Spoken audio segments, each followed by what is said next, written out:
Een politiesurveillance zocht justermiddag bij Snits 4 motorrijders voorbij vliegen met hege snelheden.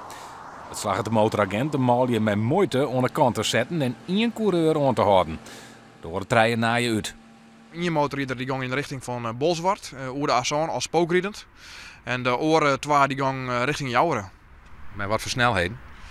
Nou, we denken dat die snelheden 4 boven de 200 km per uur lijn had. Het zorgt voor levensgevaarlijke situaties in het verkeer op de A-zone. Om aan te gaan hoe rap het gaat, dit binnen beelden die circuleren op internet van soortgelijke acties op een motor.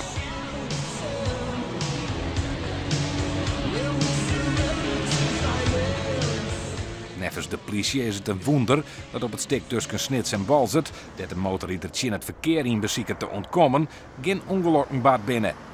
Als je kijkt naar die motorrijder die het richting Bolsward als spookrijdend reed. Er zijn natuurlijk heel veel mensen die 112 bellen. Maar die zagen natuurlijk die motorrijder bij hege snelheid op hun aankomen. Dus ja, die zijn hun hoedjes skrokken. Het verkeersplein op de Jouwer wordt door de politie stillijn. Na een wilde achtervolging kan er 1 klemrijden worden door meerdere politieauto's. De laatste motorrijder riet naar Sint-Niek en verschoolde hem daar. Het dorp wordt afsluiten en hij wordt aanhouden.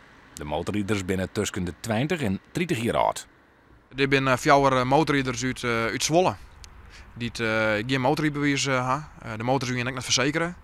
En een aantal mannen wie een dag of 2 dagen in bezit van deze motors. Dat is een verklaring van hun gedrag al? Nee. Dat mij ze in kwartendwaan bij de officier van justitie. De snelheidsduivels binnen in Tuskenwerp vrije voeten hadden motors binnen wol in beslag genomen.